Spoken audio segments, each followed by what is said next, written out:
Thank you for downloading this episode of This Jewish Life. This is Rabbi Yaakov Wolbe from Torch.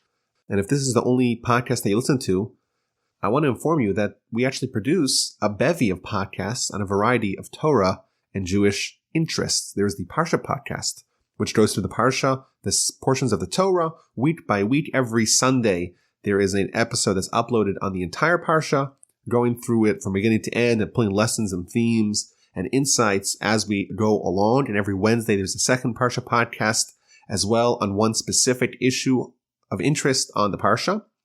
There is also the Eternal Ethics podcast. That's the podcast where we study the Pirkei Avot, the chapters of the Fathers, the ancient book of Jewish ethics and Jewish personal refinement, and the original book of Mussar. We go through it Mishnah by Mishnah, teaching by teaching, discussing the great luminaries and their invaluable and relevant lessons.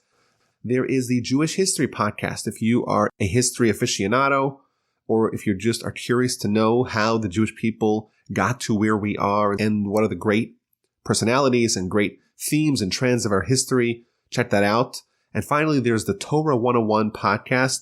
That is an intellectual's introduction to Torah. If you want to approach the issue logically, reasonably, understand everything you need to know about what Torah is and how do we know it's divine, etc., what's the relationship between the written Torah and oral Torah, that is the podcast for you. Soon we, hopefully, please God, will be adapting this to a video series, so keep your eye out for that. And don't forget to check these all out. In the description of each podcast, you'll find links to all those other podcasts, and they could also be found on my website.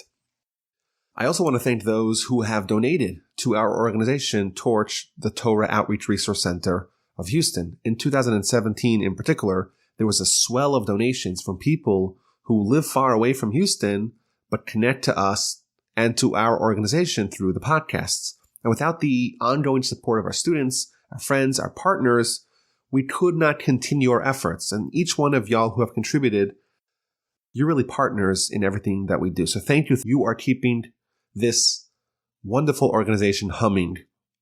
In every podcast, there's going to be a link in the description to our website, torchweb.org, where you can submit donations. And I ask you to consider helping us in our efforts to connect Jews and Judaism. Finally, please don't hesitate to reach out to me by email or Facebook or Twitter with any comments or questions. The email address is rabbiwolbe@gmail.com. That too can be found in the description of each podcast. I look forward to hearing from you. Thank you for listening and enjoy.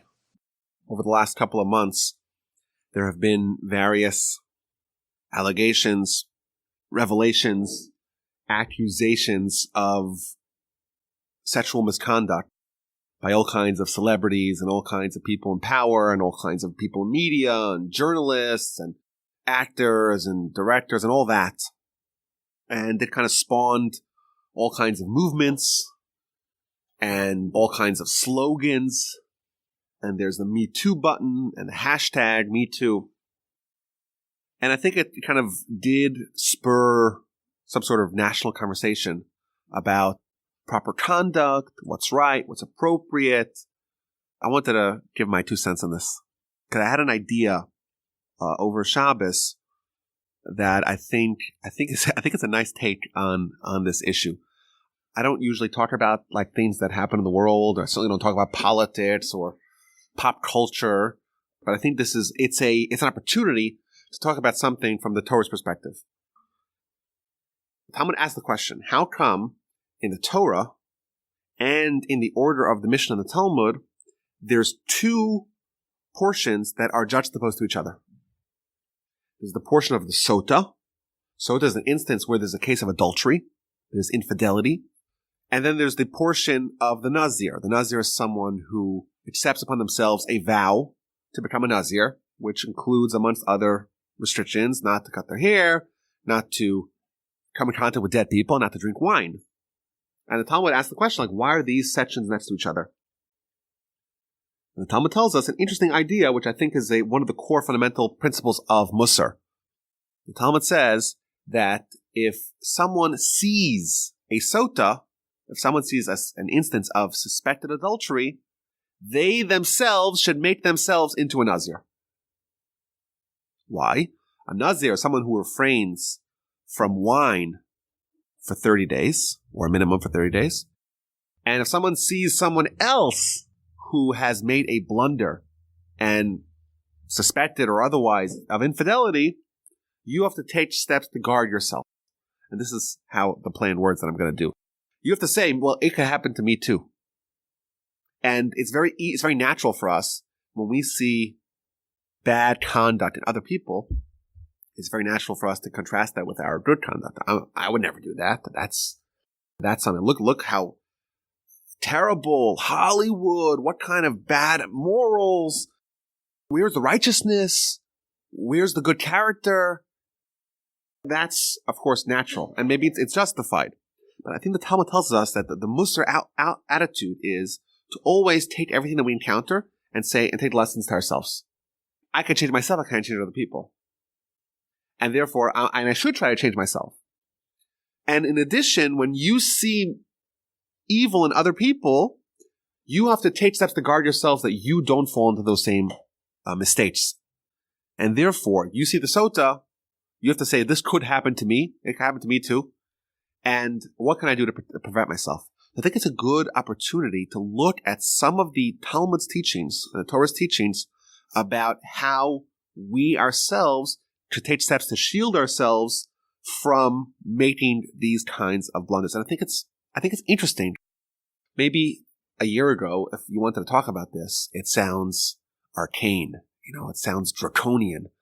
Well, what do these rabbis know about workplace romance in modern times? I think that maybe that would be a critique people would have a long time ago or a year ago. But I think given the climate that has resulted in the past couple of months, I think it's an opportunity for us to listen and hear what the Torah says about how these things develop.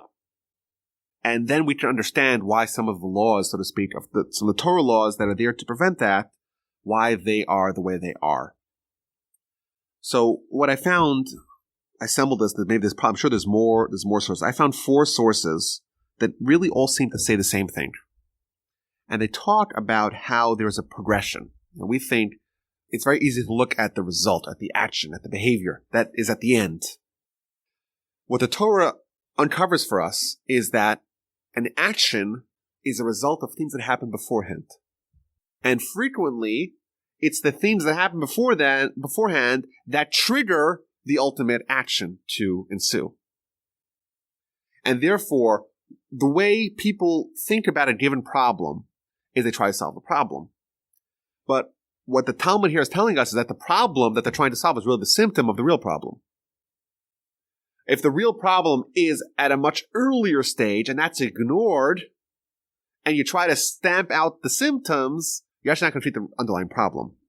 So there's an interesting model that the Talmud builds for us, and I'll give you a bunch of sources to corroborate this point, that actually there is a process through which a person goes or people go that results in something at the end of the tunnel, so to speak.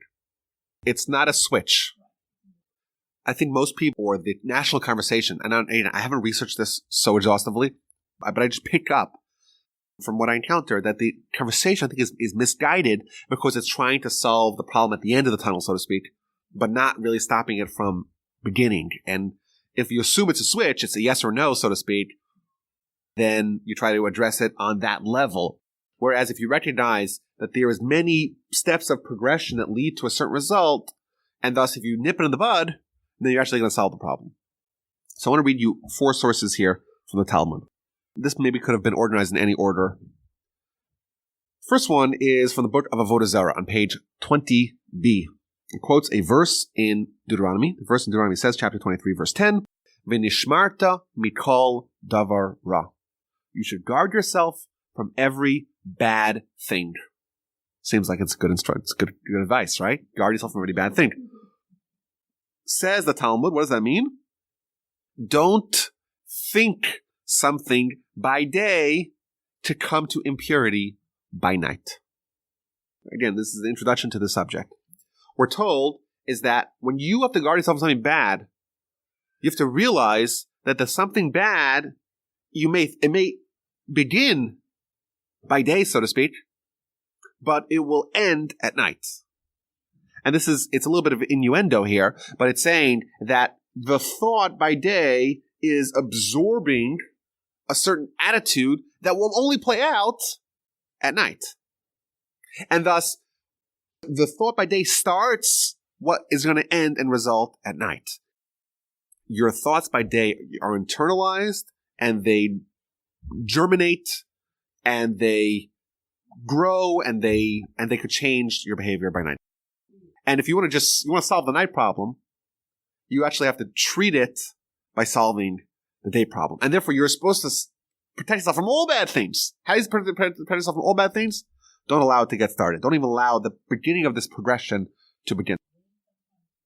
The second source is from the Talmud in Baba Basra on page 57b. And it quotes a verse in Isaiah. And the verse in Isaiah is lauding someone, a person who does all kinds of good things. And it's giving him all kinds of compliments. And one of the things that it says that this person does is they close their eyes from seeing bad things. One of the compliments it gives to someone who's so righteous and so holy, they close their eyes from seeing bad things. So what does that mean? So the Talmud says that this is someone who does not look at women at the time where they are doing laundry. So apparently the women used to go, they didn't have laundry machines back in the day. They would go to the river and they would wash their clothing in the river. But they would be exposed in a way that the men walking by would want to look at them. Thus, when someone's being complimented by not looking at this immodest sight, they say they close their eyes. And therefore they don't see any bad things or things that could be bad for them. The Talmud asks the question, wait a minute.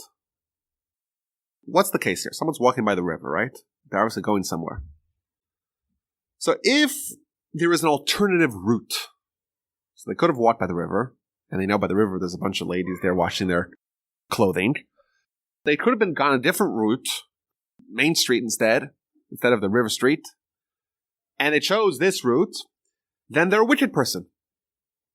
And the Talmud even adds, by choosing the route that you walk or that you traverse, that in itself is the beginning, it's the action. And Talmud even says, like, if someone chooses this route, the route that could potentially go by immodest displays, that in itself, even if they don't look at anything, they don't ogle at any of the women. They overcome, they close their eyes. But they don't ogle, so what? But they chose the route, that is already the opening of the door. The activity that is totally unrelated to any of the things that may lead to me, that may lead me, right? But it's the first choice that someone is the first fork in the road where they could choose. Do I go this way or do I go that way? By just merely choosing to go the way that could potentially lead to them seeing something which could lead to something down the road, again, that choice itself is what determines if they're a tzaddik or if they're a rasha, if they're righteous or the wicked. Because the righteous choice is to recognize that the way the Yetzer Hara niggles in to a person is not brashly. It's done a little bit at a time, right? It burrows into someone's heart and thus allows things to progress from there. And therefore you have to stop it before it even gets started. Not even the sin itself, but the choice of which way to go to avoid the dangerous area. Amazing idea of the Talmud here. And it goes so far as to say that if someone chooses, they could have gone a different way, and they just choose this, and they don't even look. They close their eyes once they get there. They actually close their eyes. But they chose that path, that already shows there's something wrong with them. A third source in the book of Shabbos on page 105b. And it's telling us about someone who rips their clothing in their anger. Someone gets really angry, and there's a tendency, I'm so angry, I want to just smash stuff. So they rip their garments, or they break their vessels, or they take their money, they're so upset they just chuck their money out the window. Someone like that, says the Talmud, you treat them as if they're idolaters. Why would you treat someone who does that, does destructive self-harm during anger? Why would you treat them as an idolater? Well, what is their behavior to do with idolatry? Says the Talmud, that is the craft of the Yetzer Hara. This is exactly how he works. Today, he tells you do this. Tomorrow, he tells you do that. Until he tells you to do idolatry and the person obediently obeys. Again, we see that this is the process. The process that the Yetzer Hara works is not sin or don't sin. It's do one thing, and this is not so bad, and this is not so destructive. This is not so terrible. You're not doing idolatry after all. You're angry. Okay, let out your anger. Like, let out your frustration on something. So why would someone do that? They're destroying their own property. They're not recognizing that the Almighty is there and overseeing everything, and that their anger is something that they have to control. Once you open up the slightest room for the Yetzer Hara to operate within you, they're not going to stop. The next day they'll say something else, the next day something else, and eventually everything that he wants you to do, it wants you to do, you will become subject to its whims. You'll be under its dominion, and it will be your internal master and tell you how to behave. But again, we see there's a progression. And finally, the verse that we say in the Shema, third paragraph of Shema, it says you should wear tzitzis on the corner of your garment, and it should be tzitzis, and you should look at the tzitzis, you remember all the mitzvahs of God, you should perform them, and you should not deviate after your hearts and after your eyes. What does it mean? Look at your tzitzis and do not deviate after your hearts and after your minds. So Rashi says, what does the heart and the minds have to do? The hearts and the minds, they're spies. They're facilitators of sin for the body. Why? The eye sees something, and the heart desires it, and the body does the sin. There's a axis of evil here, working against a person's soul. And they look at something, they desire it, and then they act upon their desire.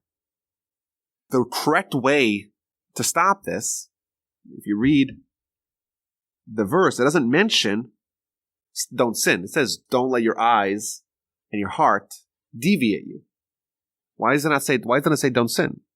So the answer is that because the verse assumes is once your eyes and your heart are against you, once they're pushing for sin, you already lost the battle. It's over. Because right? Then the sin is just a perfunctory result of everything that's already happened.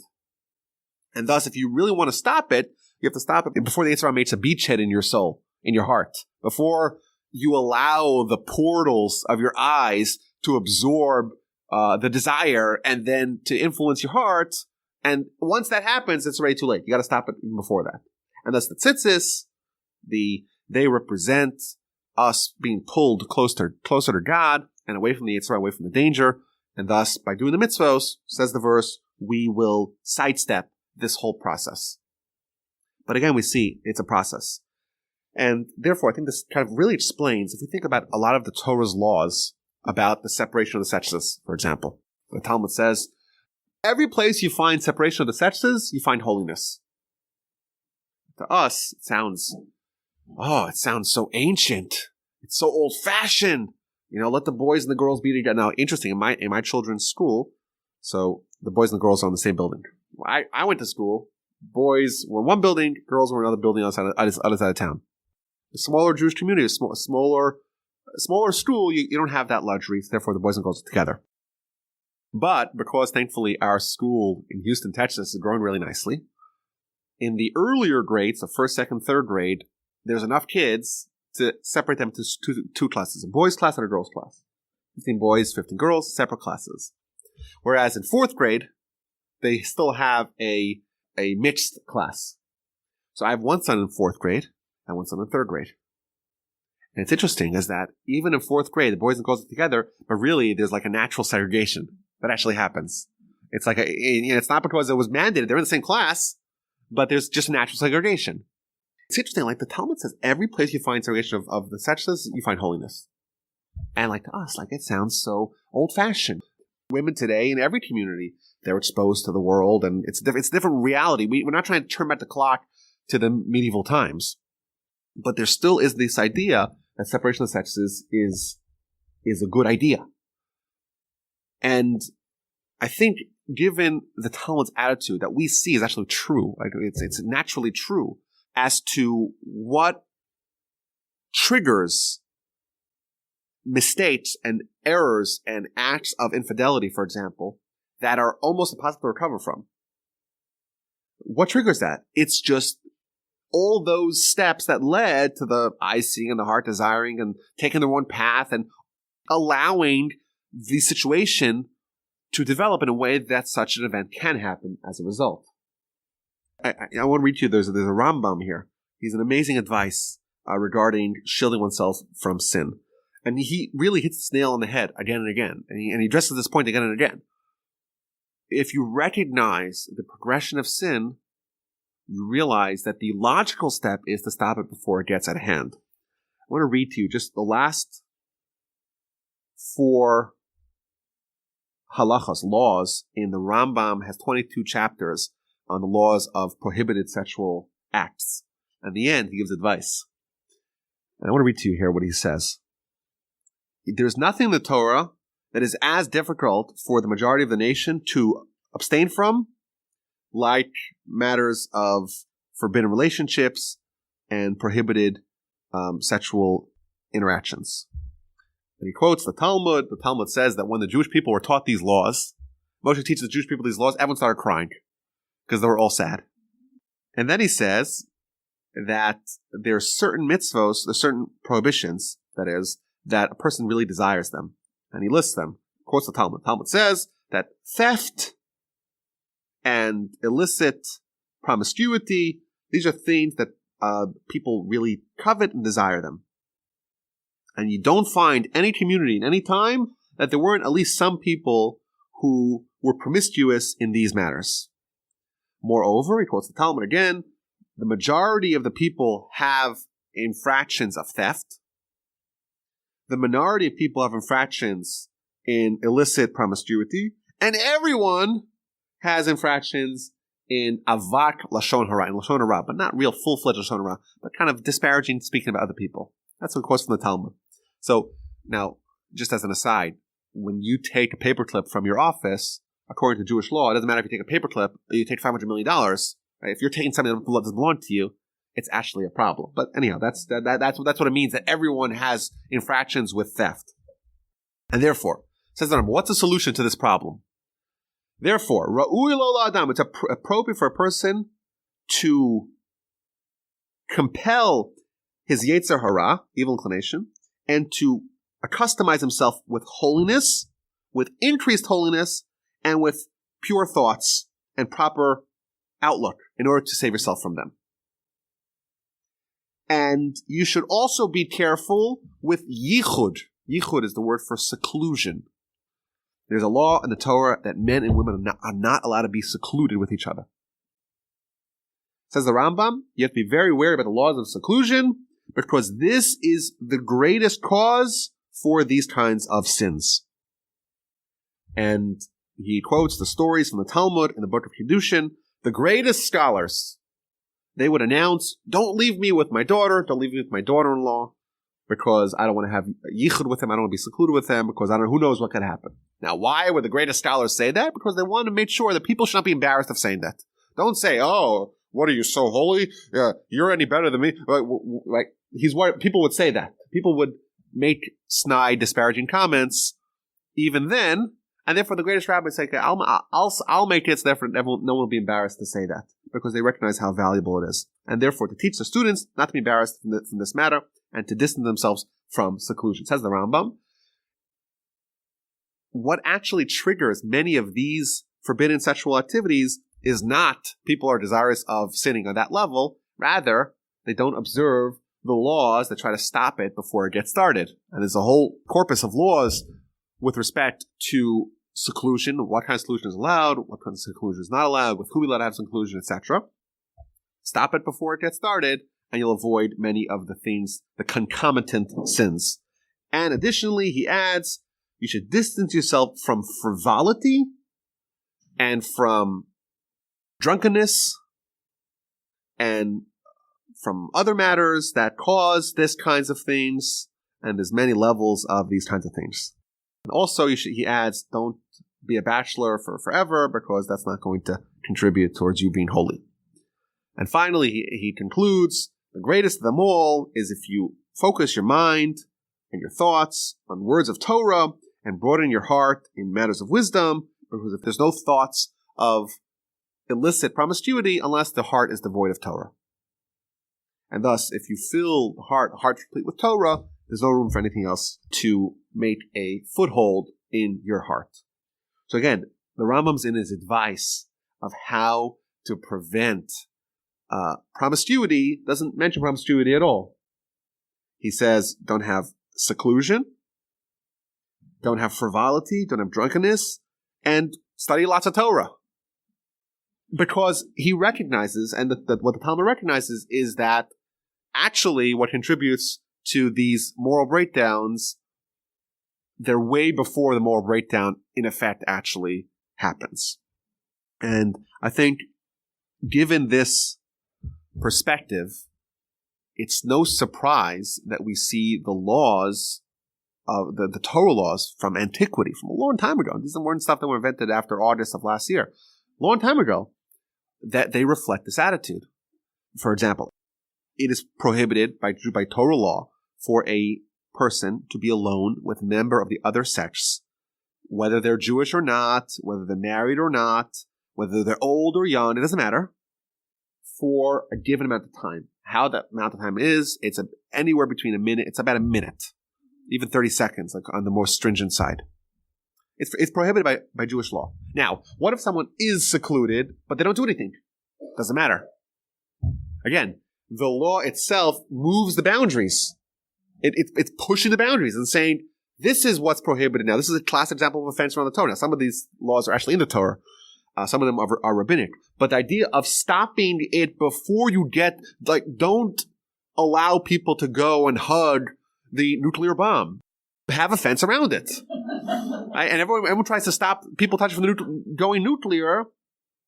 Instead, they should take this attitude and understand the context of these laws, stop it before it gets started. So these are some of my thoughts. Maybe it's not my place to mouth off on events happening in the greater public sphere, but I do think that I think it's a good opportunity. If the great rabbis are telling us, I don't want to have seclusion, what, the great rabbi is going to sin? No, it doesn't seem likely. These are highly accomplished people who work really hard to achieve perfection. But the attitude that they had, and the attitude that we're encouraged to have in the Talmud, is that it could happen to you. You don't know. We all have a Yetzer Hara, and the Yetzer Hara is scheming day and night. The story goes that the Chafetz Chaim, the great sage who passed away in 1933, he used to say that in the morning he woke up and it was really cold. He lived in Russia. It was really cold. And he didn't want to get up and go daven Shacharis in the morning. So his Yetzer Hara tells him, he says, you're so old and you're so tired and you woke up so early. Just go back to sleep for a little bit. That's what his Yetzer Hara says to him. So he responded back to him, I'm old, but you're even older. I woke up early, but you woke up even earlier to try to get people to sin. And that's, of course, a clever story. But the idea is that we cannot rest on our laurels and assume that bad things won't happen to us, or bad things of our doing will happen to us. No one could say that they're free, that they don't have a Yetzer Hara. In fact, the Talmud says the greater someone is, the more potent their Yetzer Hara is. Actually, the greater scholars and the greater people who they have actually a parallel Yetzer Hara, otherwise it wouldn't be fair, right? If someone has a weak Yetzer Hara and they're so much stronger spiritually, then there's no free will. And therefore, the greater someone is, the greater the Yetzer Hara is. And therefore, we have to follow the instruction of the Talmud. When you see something bad happen to other people, it's an appropriate time for you to say, how do I take steps to prevent myself, this happening to me too?